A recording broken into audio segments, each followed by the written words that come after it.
Hello, everyone. My name is Manolis Finorilakis, the founder of Reality Crowd TV, and welcome to a very special episode of our program entitled Ask the Crowdfunding Expert. Today's topic will be on donation and rewards-based crowdfunding, and we have an excellent guest today who will be answering all of your crowdfunding questions. But before we get to the actual nuts and bolts of the Hangout, I'd like to just share a few things about how you can participate by asking your own questions during the show or contacting us after the show. So if you're watching from Google Plus on the Google Hangout, there is an actual Q&A application that will allow you to answer, or rather ask, any of your questions right within the webinar. You can also ask your questions within the Google event feed.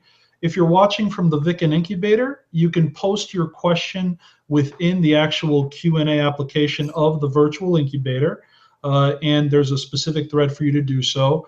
And if you have any questions after the show, you can always email us at info@realitycrowdtv.com.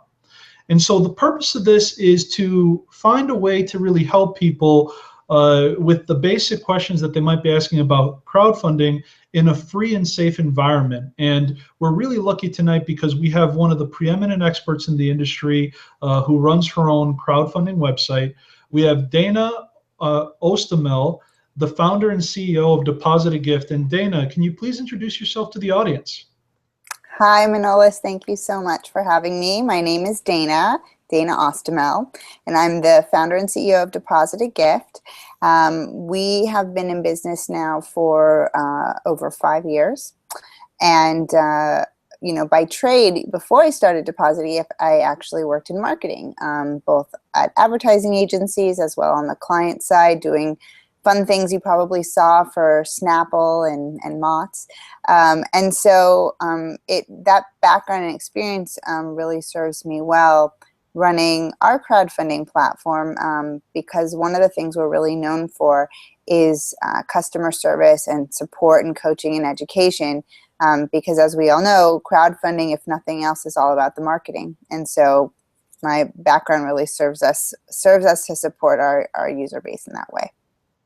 Wonderful, Dana. Thank you so much for joining us. And you are so right. It is all about the marketing, whether that be crafting a good message or getting the word out there. Yep. And so the way I'd like to start is first to kind of understand a little bit more about your company, depositagift.com. So you actually have a really nice video that kind of explains and demonstrates what you do. So let me share that video and play it, and then we'll get into some questions about your business from that standpoint as well. Okay. So just play this video. If you have a seat on a board, participate in your community's PTA, charitable, or religious organizations, chances are you've had to work very hard and get very creative to raise funds for that organization. And you may have wondered how you can do it in a more efficient, cost-effective, and social way. If that's the case, you'll want to hear from our next guest. Dana Ostomel is founder and CEO of the crowdfunding website Deposit a Gift, a new kind of online fundraising platform that's going to change the way you approach your fundraising initiatives. Dana, welcome. Thanks for having me. So, Dana, tell us, what is Deposit a Gift? Deposit a Gift is actually an online fundraising platform that lets organizations and individuals harness the power of crowdsourced fundraising. The neat thing is that it's really an all-in-one platform for donations, sponsorships, and ticket sales, and it's built to help you leverage social networks so that you can reach more people and raise more money. And what exactly can it do for our fundraisers out there? How does it work? Well, most organizations have a mechanism to donate online. That's not the innovation. But if you look at them, most are sterile transactional donation pages that are not built to work hard for you in an age of social media. What you want is a robust site that is innately social and tells your story so that people are compelled to give and, of course, to share. And the Deposit a Gift fundraising platform has everything you need to harness the power of the crowd, like a goal, a thermometer, a recent activity feed, and social networking buttons. The result is the ability to raise more, faster, from an expanded network.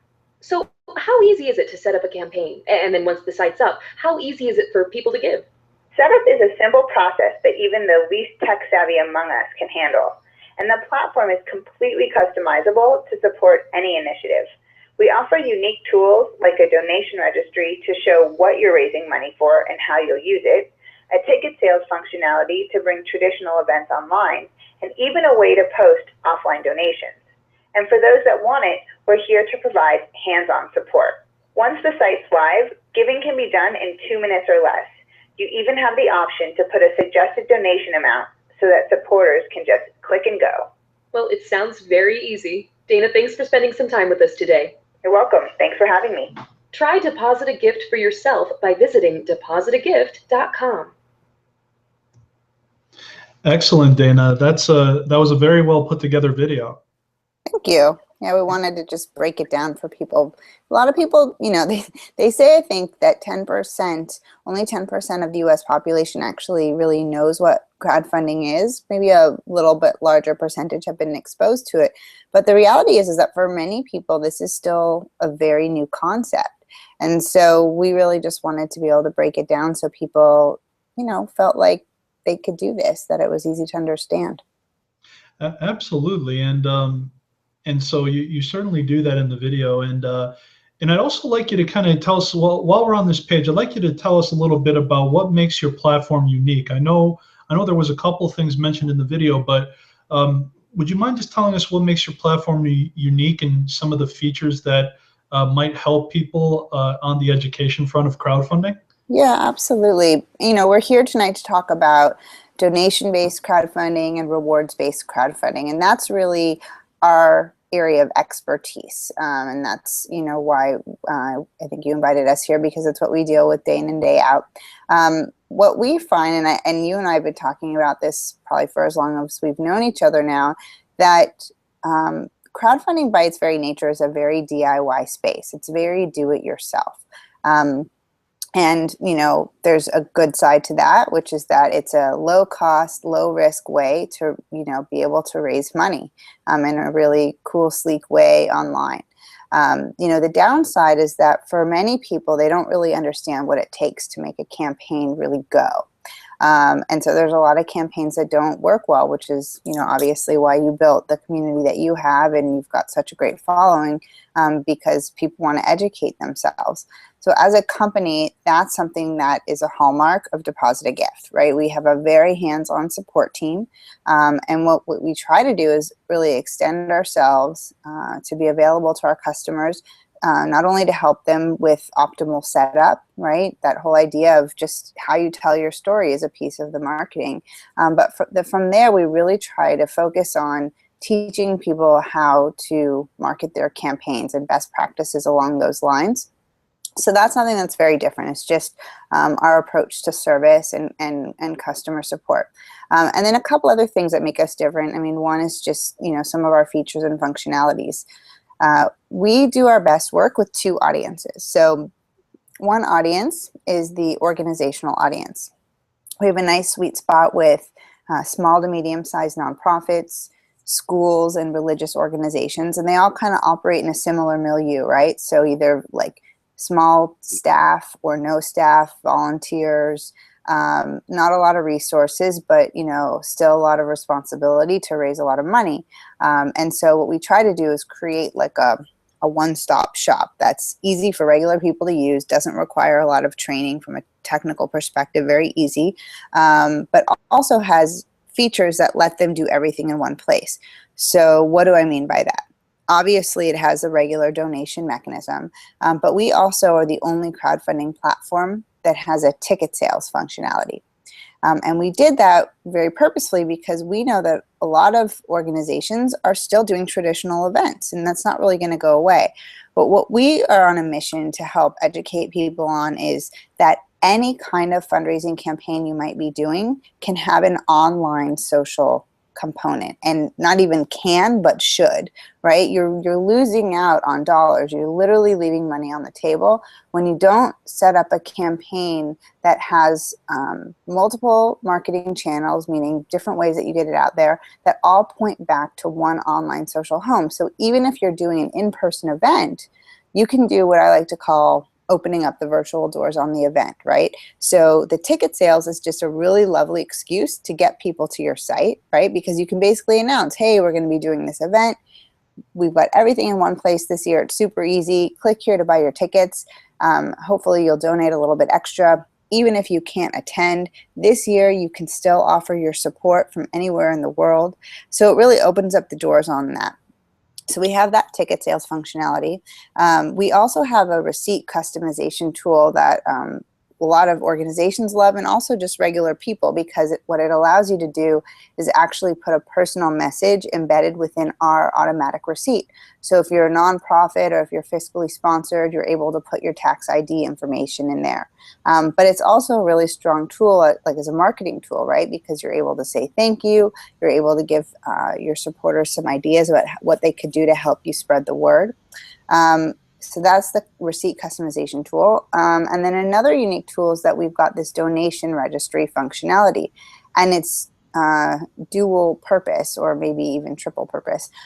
So one that you saw in the demo video is that you can actually create a list of things that you need money for. So let's say you're raising money for your school, or a mission trip that you're going on, or you're raising money for a friend who's sick with cancer, right? And they need money for gas to get to the hospital, hotel if they have overnights, meals, extra medications that aren't covered. And you could actually create almost like a gift list, a wish list, donation list. People can give towards specifics.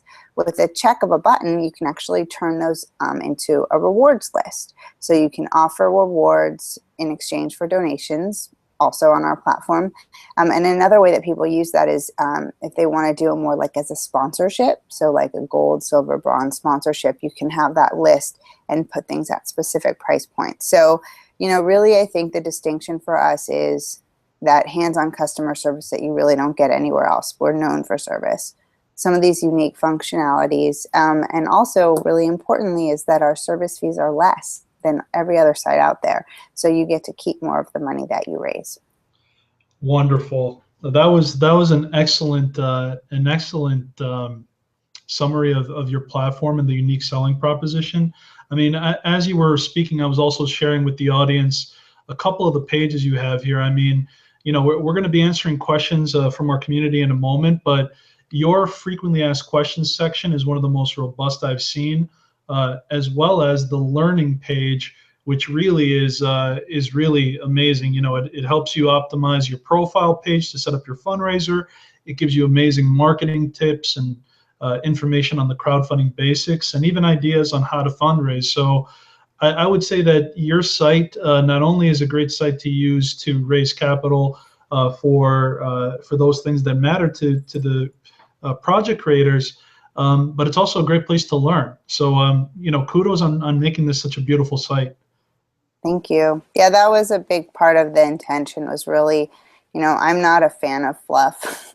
I find it so frustrating when you attend a webinar and you walk away and you're like, what were they talking about? Or you go to the FAQs, you have to search too hard, or that, you take a time to read an article and you walk away with, you want something concrete. You want a roadmap.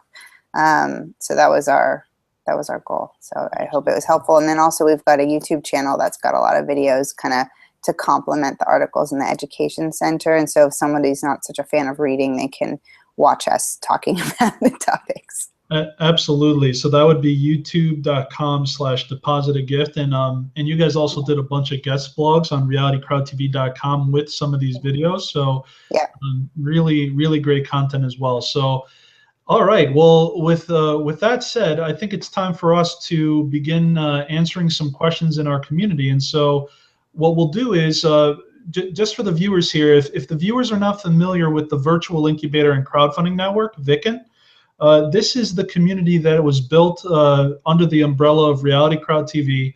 And what we did was we actually created a question in the Q&A section of our site, asking for questions for this particular show. And thank you all very much, those of you who submitted your questions, because this is how we're going to answer them right now. So our first set of questions, and I got to say, Mark Horn is one of our most active members, one of the most thoughtful people as far as questions is concerned, and he's also there to help people as well. And so, Mark, thank you for contributing to this, and we'll dive into a couple of your questions right now. So, Dana, Mark's first question is, how do you figure out if an idea for a rewards-based campaign is worth pursuing before doing the heavy lifting required to move the project to soft launch phase and beyond? And just to paraphrase, Obviously crowdfunding is such a huge endeavor. He might be asking about some sort of validation before you commit fully. So how would you respond to Mark's question? Yeah, Mark, thank you so much for your questions. And we actually, went over them beforehand, and they're very thoughtful. And I think what the umbrella that all of your questions kind of fall under, which is really good for the other viewers to know and understand and actually embrace the same perspective as you, is that you're all about the planning, right? And so I was reading this great book that's actually about Coach Wooden, the old UCLA basketball coach, and it's kind of a business book, but it's got all these tips for like life and business. And anyway, he has a quote that he says, failing to prepare is preparing to fail. Failing to prepare is to fail. And I like that because what it really drives home is something else that I often talk about when I give workshops, which is like that these campaigns are all about the preparation. It's kind of like when you get a manicure or you paint a wall, right? All what really is like your investment for success in the future of, a good manicure, a good paint job, a successful campaign is all the preparation work. And so thinking through things like, what should I, how to choose your rewards, right? Or how to gather the right contacts to create an online street team are actually going to make the difference between someone who doesn't give that any thought. What I like to do is think about both the beginning part of a campaign, the preparation part, as well as execution. It's all about marketing. It's all about messaging, right? And you're always looking for excuses that don't look gratuitous to be able to talk about your campaign to your network. So what do I mean by that? When you're in the thick of a campaign, you have to post about it constantly in social media, and you have to email about it, mass emails once or twice a week, personal emails daily to all different kinds of people. And so you don't want to be constantly posting and emailing, give me money, give me money, give me money. That gets very old. People want to be brought along for the journey. They want to be included in things. And so you're looking for excuses. Anything can be an excuse to share an update or a piece of news so that you can then say, and oh, by the way, you can still donate, So what does that have to do with your question with regard to choosing rewards? Well, I think you use rewards and the selection process as a way to pre-market your campaign, seed the idea with people, get them invested in what you're doing, and also try and take a poll to get a sense of what are people willing to pay for, what would be a good reward. So what I mean by that is, use social media and say, hey, I'm working on my crowdfunding campaign, maybe you've already talked about it a little bit, and then say, we're at the stage that we're trying to figure out our rewards. And we would really love to crowdsource your ideas because we want to give rewards that you're really going to love, right? Like people already are going to like that because they're going to feel like, oh, they care about what I have to say. They want my opinion. I might have a say in what they're actually going to give, but it's fully going to tell you what kind of rewards you should do. And it's also going to help you gauge what will people pay for, right? Because just choosing the reward is not enough. You have to know how to price it. So you could literally do polls like on Facebook and say, okay, so today we're going to be doing our $100 reward level. We were thinking of doing choice A, choice B, or choice C. Place your votes. And then you're going to get all these comments. It's going to feed the Facebook algorithm because you're going to get a ton of activity. And also you're going to get the answers that you want. So that's really my suggestion because it serves a variety of purposes, both of getting you the answers that you need before doing the heavy lifting on your rewards. And also it helps you pre-market and start getting your community engaged. Great answer. When you said polling, that was exactly what I was thinking of as well. And there's other tools to use on different platforms. So for instance, you could do a Survey Monkey survey through email to kind of get that information as well. So excellent. But before you invest, big bucks in marketing, there's definitely things you could do on your own to make sure that there is a demand for your product or service beforehand. Obviously, it's a different scenario when there's like a campaign of a personal nature or some sort of disaster. I mean, that's kind of a much different ballgame.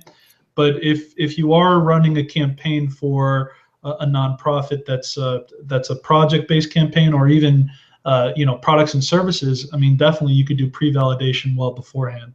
Right. And I think that's something, I guess just to put out there for people. Obviously, we answered this question because Mark specifically asked about reward. Not every campaign requires rewards. In fact, although we have the functionality on our site for people to do rewards, a lot of the campaigns, like you were referencing, Manolis, are really donation-based campaigns. They're more based on emotion. They're more based on karmic giving, right? People giving because it makes them feel good. And in many cases, a reward isn't necessarily necessary. Or you might use it in a different way. So one thing that I often coach on is this idea that crowdfunding, what's so cool about it is that it is not just about processing, it's a marketing platform, right? And so as a result, you can get more out of it than just raising money. And in fact, you should, and if you don't, you're doing yourself a disservice. So before you start a campaign, as part of your planning process, you want to ask yourself, what are my strategic objectives? And you're almost going to use that as like a dartboard to measure your success. So of course you want to make the thermometer rise.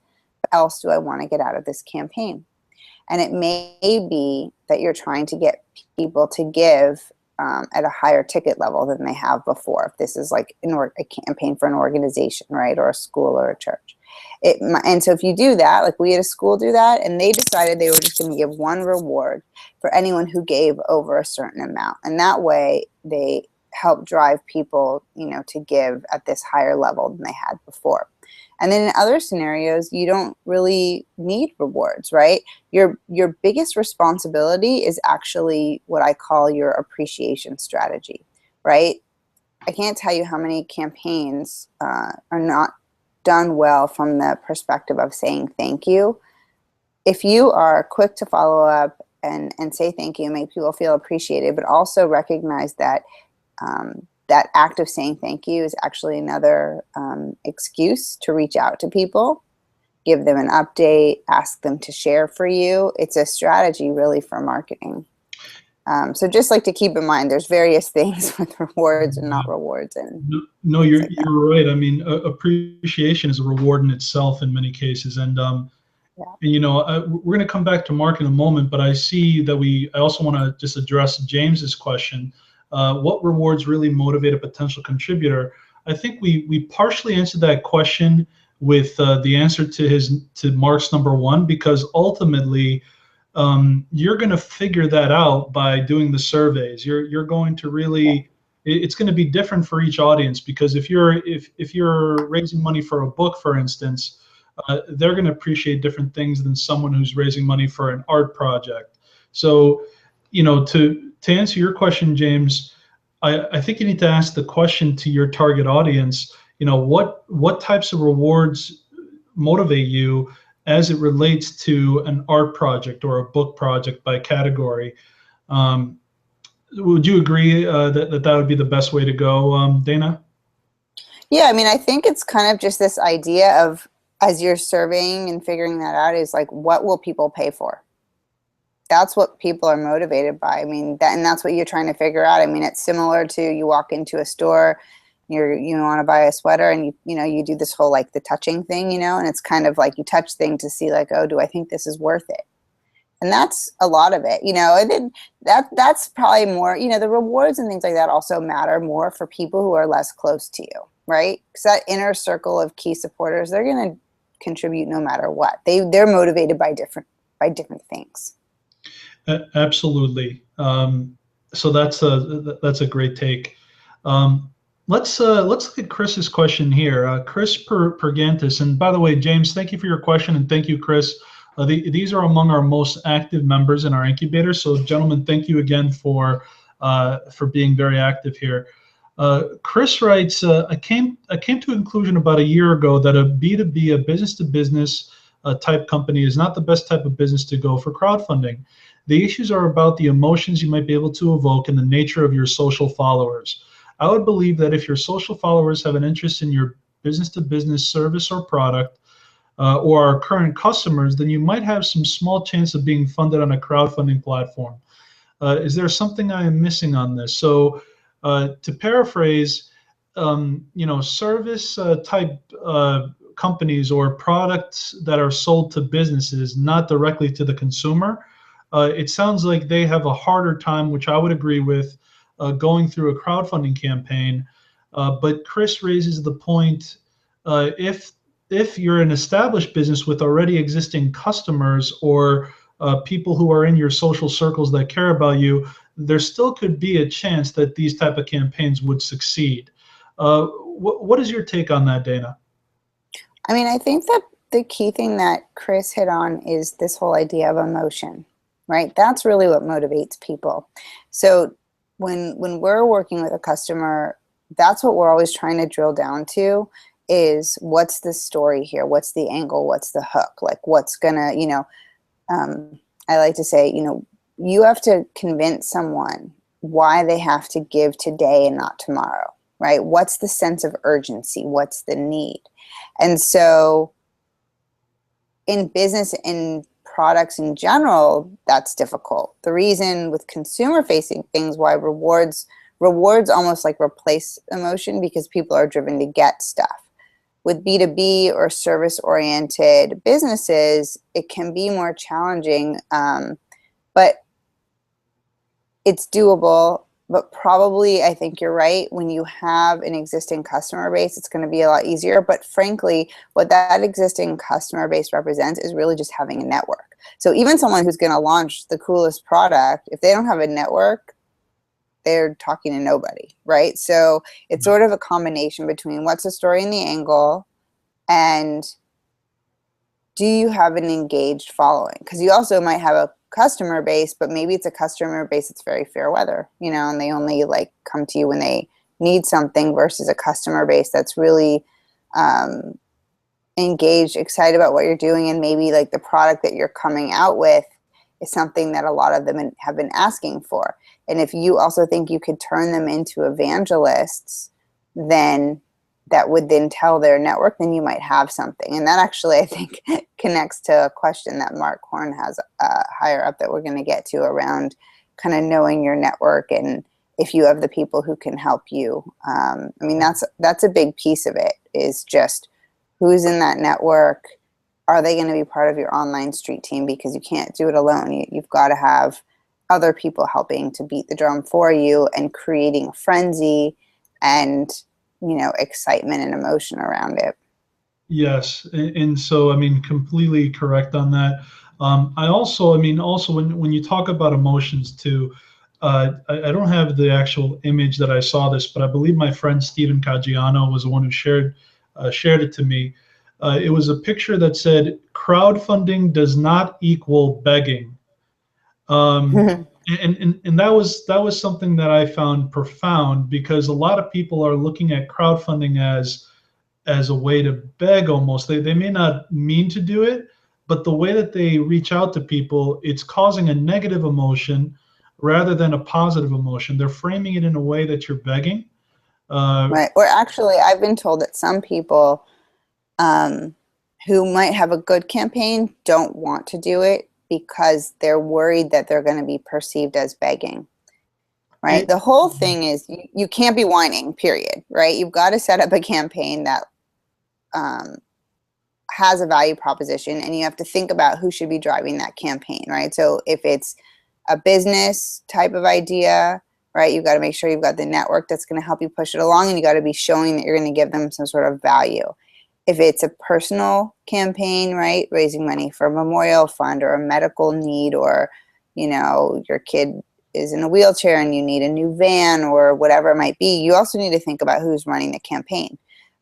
For personal campaigns, it often works better if you have a third party running it for you, right? So then it's definitely doesn't feel like begging, right? You got to tap into your network, but you've got people saying, hey, let's help out the so-and-so family, they're going through a really tough time, let's rally together, versus if you come to them and say, you know, we're really down on our luck right now and this is going on and, you know, we need money, please help us. People, it feels more like they're paying your bills versus when someone else does it for you, it's like they get to be like Superman and come in and help you. So you gotta like think of the positioning. Every case is different. You gotta think about who should be the driver.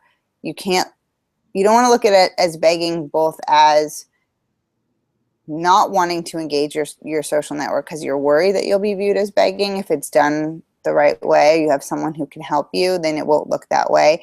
And then I think the other side, really, Manolis, what you're talking about is that other people, I don't even know if they're like thinking about it as with the word begging in their mind, but it's just the fact that they don't see it as that they're driving a campaign. They're just asking for money. And also because those type of people typically don't have a real marketing plan in place. So it's not working, right? No one's giving. They get frustrated.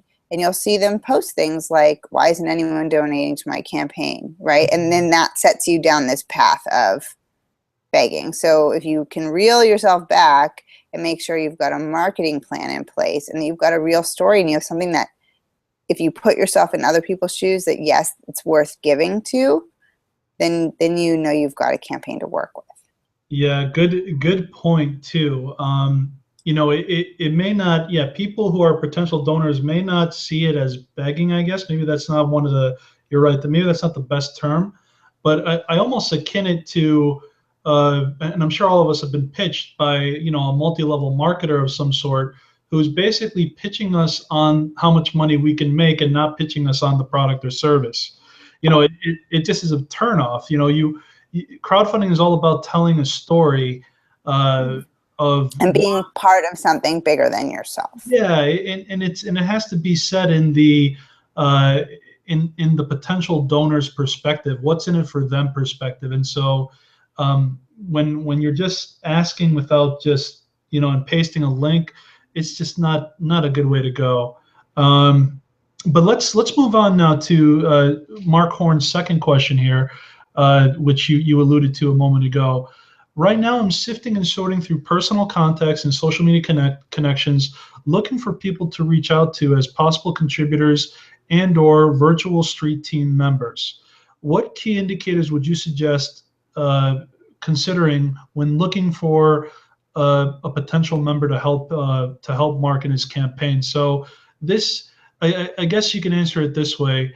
What type of team members do you need as far as like social media, PR, etc., and what qualities would these individuals need to have in order for them to be successful? I guess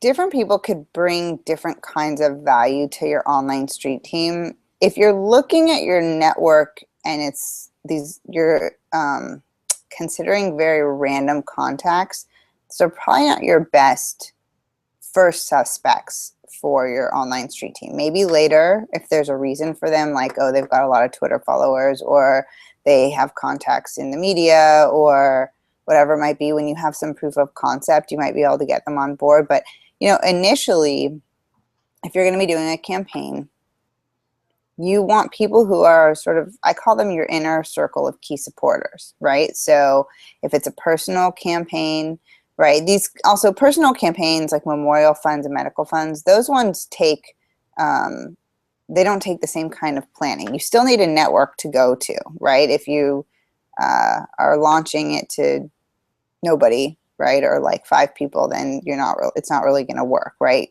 Some people think that you just put up a page with a sob story and the internet will give you money, and you might chuckle when you hear that, but a lot of people write into customer service over at Deposit a Gift saying, I published my page, why isn't anyone giving? You've got to create that momentum. And so even in the, let's say it's not an emergency situation, but like a high need, like we had a family recently that they've got 4 daughters and one of them has microcephaly, and so she's wheelchair bound, she's getting bigger, and they need a big van with a lift and the whole thing. Like, that's like a clear need. They're a good family. It's not an emergency. No one's about to die. But so really it was about like, how do they motivate their people? So she got a friend of hers to kind of like be her key voice. So it wasn't them saying they needed the money, but a friend was saying like, let's rally around, you know, the Brown family and help them out.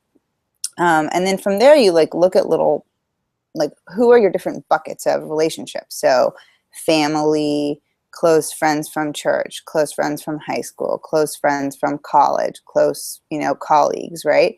And ideally, if you could find like a key person within each of those that then would help send out, you know, emails on your behalf or post on Facebook on your behalf, that's a good way to start. But usually the people who help you initially are more, they're not random, they're more usual suspects, they're people who are close to you.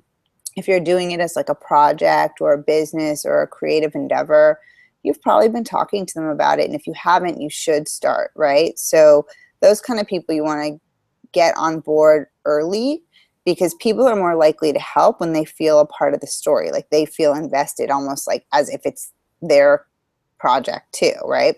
So that's how you get your initial people. But then simultaneously, as you're sort of recruiting this inner circle of key supporters to help you, you're also evaluating your entire network, right? And you're trying to figure out, okay, who are the influencers in my life, right? Like, who are the people that everybody listens to? If they say jump, everyone says how high.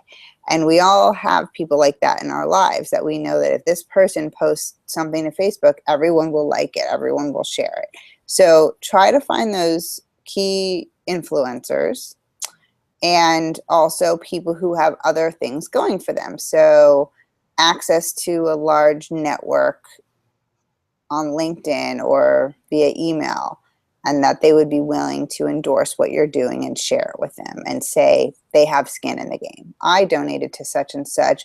I'm taking this to my network because I thought this would be of interest to you for this reason.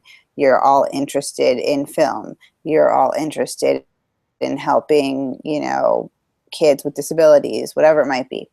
You're all interested in, you know, creating this scholarship fund for, you know, kids who want to pursue careers in sports marketing, whatever it is. You know, that actually is another thing, is like thinking about if your campaign appeals to a specific niche market, right? And so then again, evaluating your network, who has contacts in that market, or do you need to go into social media and start making quote unquote new friends in those networks? Also evaluating, do you have friends who have a lot of followers in social media? Or any friends who have contacts who are celebrities, and then seeing if they would tweet for you if you gave them a blurb to tweet out. So hopefully that helps kind of break it down. You're starting with that inner circle of key supporters. Those are going to be your first people who are going to help beat the drum for you. And you want to get them on board and basically say to them, like, look them in the eye and say, you know, I'm trying to build my online street team. Will you be a part of that? Let me tell you what it would mean to be a part of my online street team. So actually set expectations and say, you know, I'm going to need you to send out an email blast once a week. If I give you, you know, a blurb, I'll write the email for you. Will you send it? And they say yes, or they say no.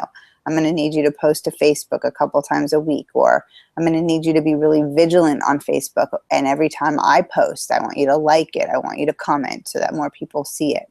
So think about, who do you think would be available to do these things for you? Not everyone has to do everything, but generally make a real list, like treat them like a team. You want to give them the tools so it's really easy for them, right? You want to give them the email that they blast out. Don't make them write it. You want to give them the Facebook blurb or the tweet. Don't make them write it. And don't expect that they're going to remember to do what they said they would do. It's your responsibility to follow up with them. So that's how you sort of, I guess I took this a little step further, but that's how you both identify who the people would be, first that inner circle, and how you grow it out and identify the next layers of people who could help you. And that's also how you manage that team of people, and how you motivate that team of people, and how you make it really easy for them to help you. That was excellent. You know, you actually went through. Sorry, it was a bit of a mouthful. No. I mean, it was awesome. I mean, I will tell you this, it was really great. And the reason why I actually switched back to the webinars, because I did see that we have another question here. But Mark, I hope that answers your question. The second part of her answer was basically saying, make it easy for your team members to promote you. So, the work is on you to make it easy for people to share, comment, like, etc. So that right there was, I'm glad you took it a step further, Dana. That was good.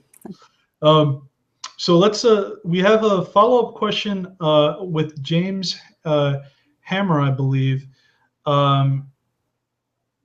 So this is a question specific to Deposit a Gift.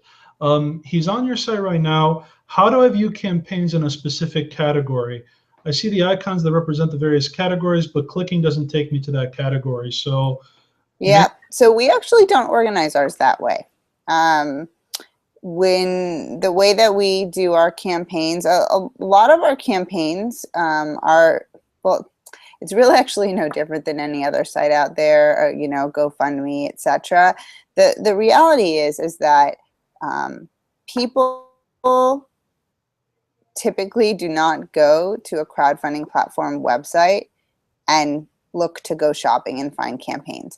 So the way that we work best with our customers is that as they're building their campaigns, we interact with them and we find out what kind of campaign they want to do, and we'll pull a lot of the more recent campaigns and we send them the links. So we don't actually, right now, our campaigns aren't searchable for, I mean, you can search if you know someone, or what Manolis just did, and he typed in some random stuff, but we don't actually organize them by category right now.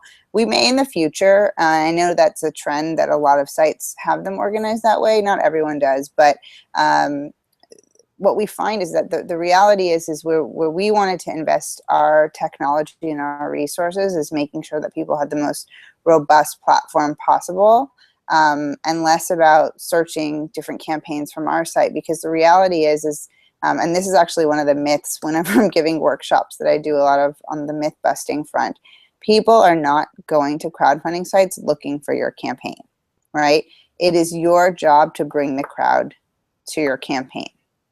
So although, James, if you're just looking for examples, I understand if you're not finding every example that you want, and we'll pull those for you. Just send an email to dana@depositagift.com, and we're happy to work with you and provide any information that you need. But we're more about the educational and coaching resources, and just giving people a really slick, easy tool to create their campaign, and less about people searching the campaigns. That said, we do a lot of work to support our customer campaigns and feature them. So we do a lot of featuring in social media. We feature campaigns in our weekly newsletter. So in terms of the support that they get and exposure to our community, it's actually quite vast. We just try to do it in a more proactive environment versus kind of like the drive-by of the website. Absolutely. And that's a great myth to bust as well. I mean, that's why I guess you can call them the Voldemorts of the industry, Indiegogo and Kickstarter, the platforms that shall not be named. I mean, obviously they're the largest, and so people assume that if I list on Kickstarter and Indiegogo, they have all this traffic. They're going to just, money's just going to come to me because there's so many people looking.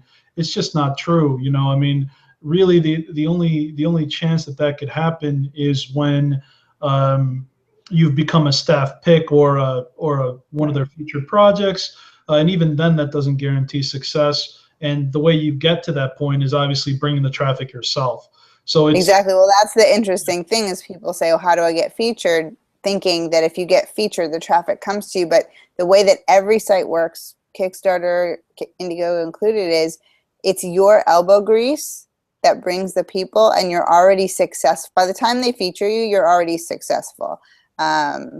So I will say that, Kickstarter is a platform that is probably the only platform where people do what I call like go shopping, right? So people actually do go there. It's changed more to a marketplace versus like the rest of us and our friends in the crowdfunding world out there are more, you know, operate in a different milieu. So, I mean, I wouldn't say that people don't do that. On Kickstarter, they do. And so if you think you have the kind of product where that makes sense, but they don't do donation-based, there's nothing really with like schools and nonprofits and personal charitable good.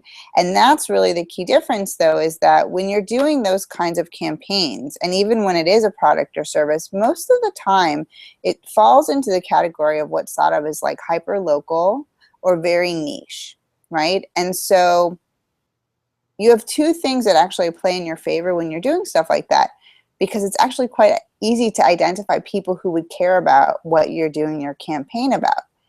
The key is that you just want to accept and acknowledge that it's still your job to drive that marketing message and bring the people to your campaign.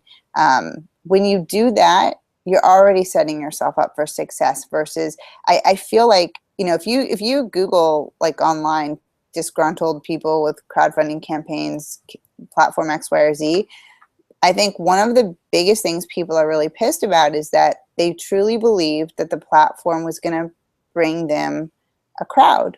And they even felt like it sort of promised that because of the fact that they list them and they're searchable. It's sort of in a subtle way is communicating, oh, well, we'll put you on our homepage and people will see you. And that's not the way it works. Crowdfunding at its most basic level is about getting to your friends' friends' friends.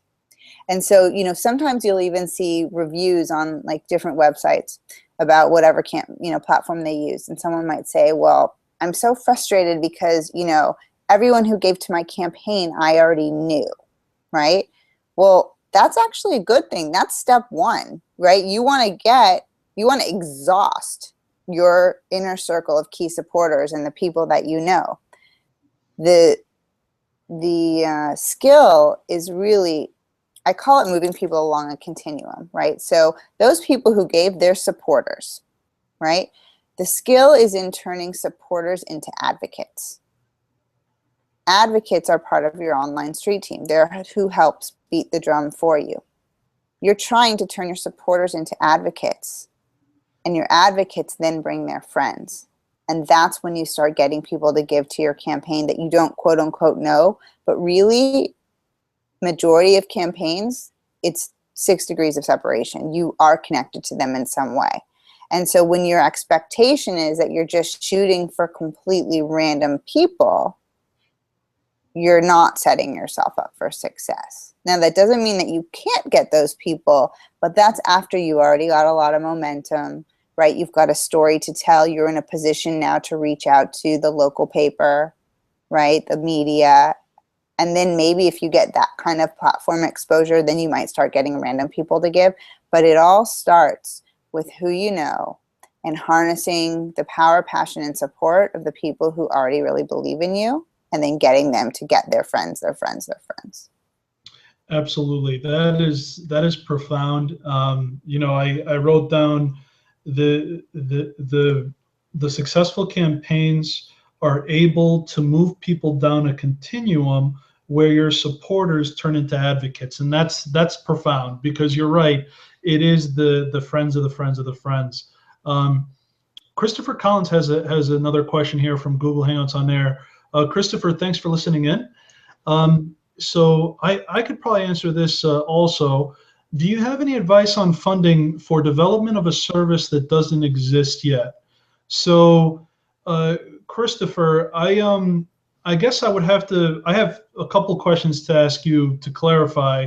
You may not be able to answer me back, but I would say, can this service be done today without some sort of development of a technology? Can the service be done manually today? Because if it can be done in a manual process, then you could technically prove out the concept, make sure that it's something that's warranted in the marketplace where people would want to use it, prove it manually, and then you'll have some testimonials that then you can use to say, you know, hey, this is a service, we need to upgrade our technology in order to make it a more more automated process.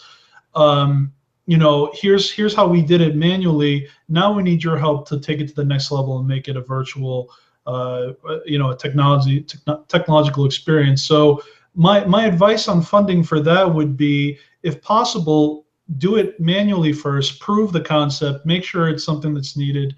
But of course, you can always market something that doesn't exist yet, because there's been a lot of cases where products have marketed themselves, and they said, we don't even have a prototype really, but here's the video of how we think it would look like. I will say that's kind of dangerous, because there was a project called the InstaCube. Have you heard of that project, Dana? The InstaCube? Is that the coffee maker one? No, it was a picture frame that pulled in a feed from Instagram, and it would just kind of cycle different photos. And so that was done in 2012. They didn't even have a prototype. They created a video that showed a fake prototype that wasn't even working, and they raised about between $300,000 and $600,000. And then when they went to actually create the prototype, it took them 3 years to actually make it. It just got delivered 3 years later. So I mean, you don't want to obviously almost be fraudulent there and not have a real prototype. But what are your thoughts on that? What have you seen for people trying to fund something to develop a service that doesn't exist yet? No, I mean, I think you pretty much encapsulated everything, and you need to be pretty confident you can do that. I was just reading an article about, that's why I thought you said the coffee maker. I don't remember what the brand was called, but basically, because if you haven't gotten very far down the line, like, you don't even know what kind of technical issues you're going to run into.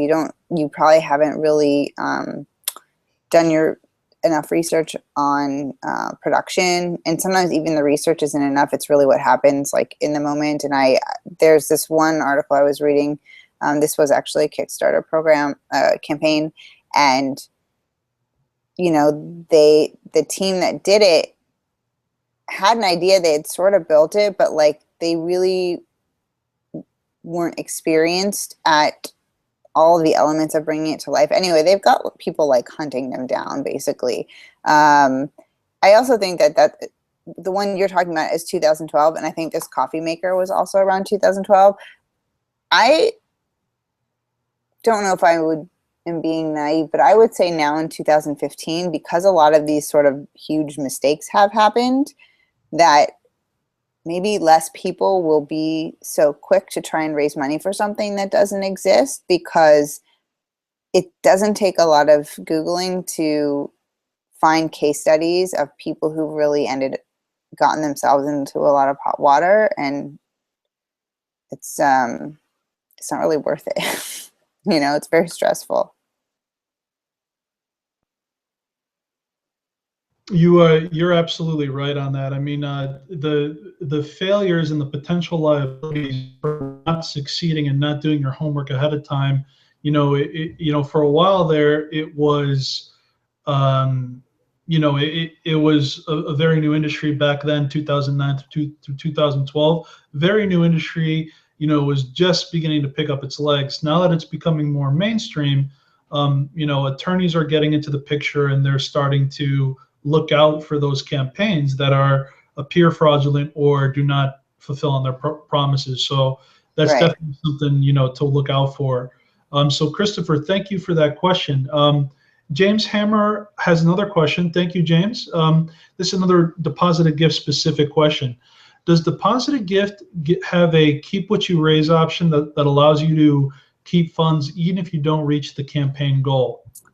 Yeah, that it's, in the industry we call it flexible funding, or keep everything you raise. And on our website, under popular features, where you were playing the demo, Manolis, the top left column, I think the point says, keep everything you raise no matter what. So, what's unique and nice, I think, about our platform is that we really are the most customizable and the most flexible. So flexible when it comes to your funding. You keep all your money no matter what. You don't have to hit your goal. We also don't limit your campaign time. So, you can actually keep your campaign up as long as you like. You're not forced to shut it down after 30 or 45 days. I think actually there was a question earlier someone had written out wondering like when or how the campaign goes live. So we actually leave the power in your hands. So you can stay in preview mode as long as you want. You can even publish your site and go back to preview mode if you want to. We're much more flexible in that sense because we know that we allow people to constantly edit their campaigns. In fact, you can even change your goal during your campaign.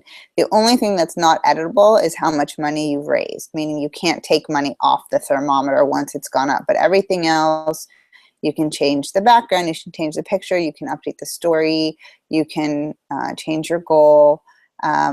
And you can also cash out along the way. That's another thing that I think people really like, is that you don't have to wait until the end of your campaign to get your money. So let's say something that you're raising money for has costs along the way. You can actually take money out as you go.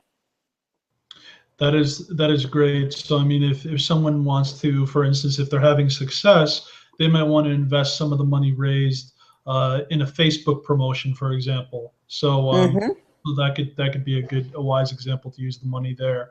And then this is just a nice thing. Christopher Collins says, "That's good advice. You answered it for me. Thank you." So he's satisfied there. And I want to go back to the incubator for a moment. I know we're running short on time, but there was an interesting question about a lottery. And so, you know, I had some personal thoughts on this, but I want to bring it to your attention as well, Dana. This is another one of our most active members of the virtual incubator and crowdfunding network. This is Razvan Podariu, and excuse me, Razvan, if I mispronounced your name, but he was thinking something like, is it possible to organize a lottery in a crowdfunding project? And so he lays out an example. All the contributors within a certain rewards level, let's just say $20, can participate in a lottery where there will be 3 prizes offered. You know, so regardless of what he says here, could be the possible perk. Have you seen here the ability for someone to integrate a lottery within their campaign? So for $20, they're going to get their name entered into this raffle, and you know, the top 3 people who get picked, there'll be a first, second, and third place prize.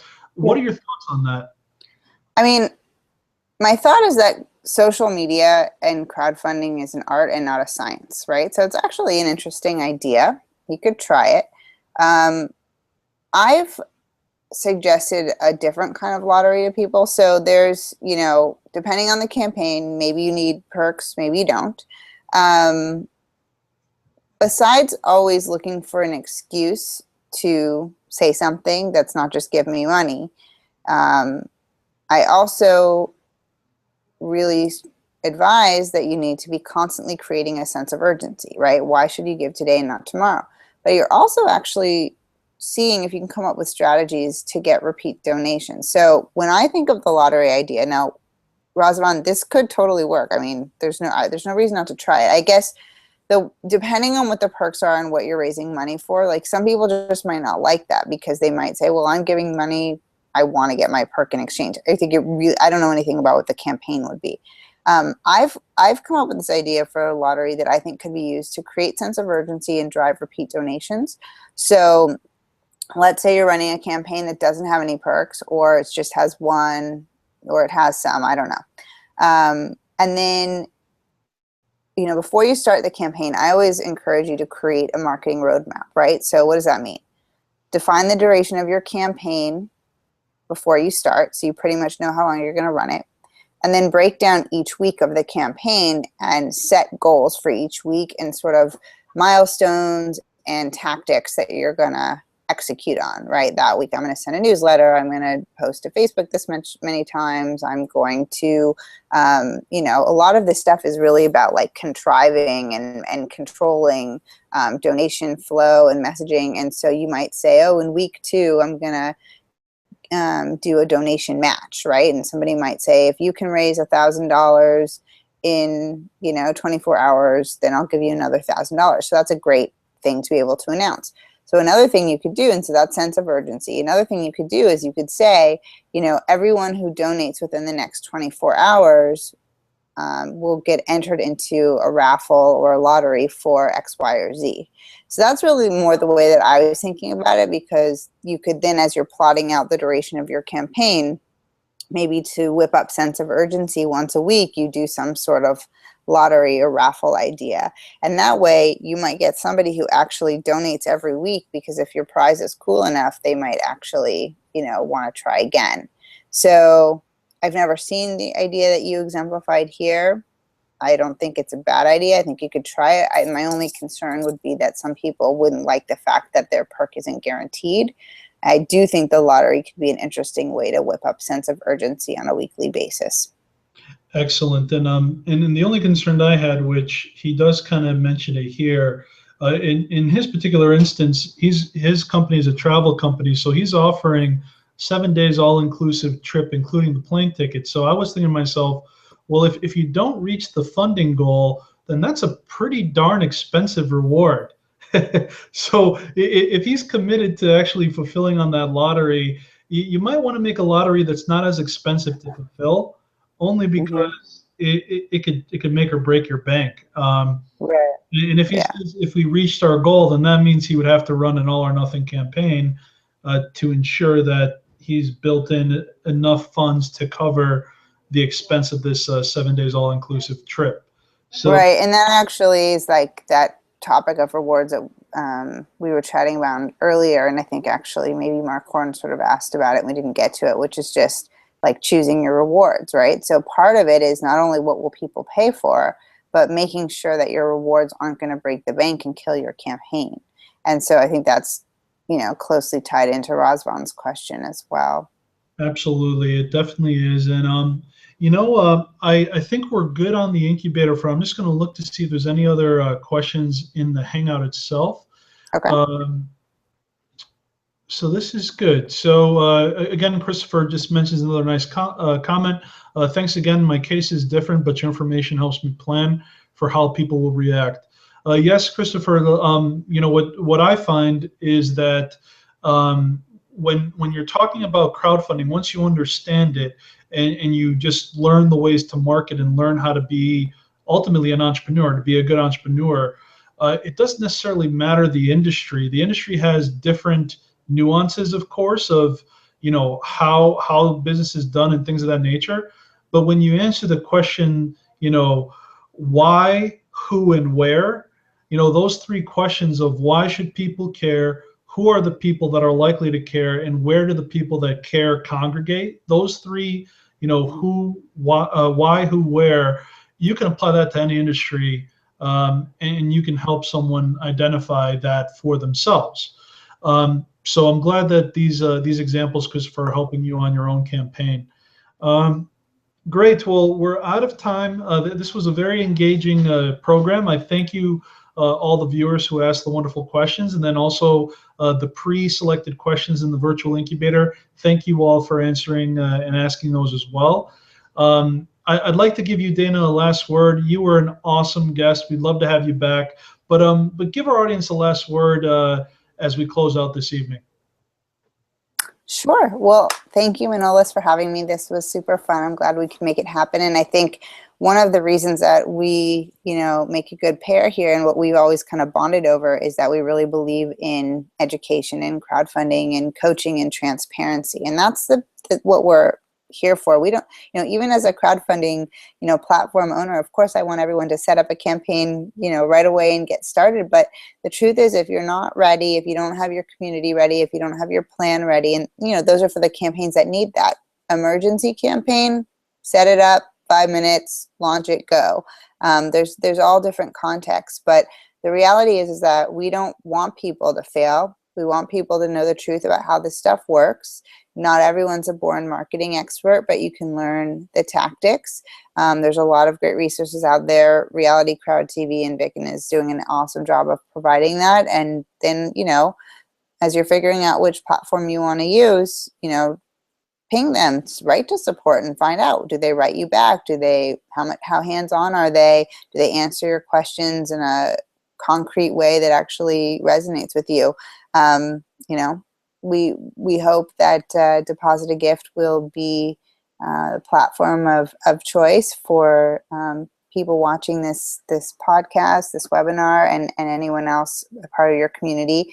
You know, our sweet spot really is donation-based and rewards-based crowdfunding for organizations, schools, nonprofits, religious groups, and people doing everything from memorial funds to medical funds to group gifts to raising money for, you know, their next big business idea. And we're really excited about all of the great things that people are doing out there, and we're standing by to support you. So you can find us at depositagift.com.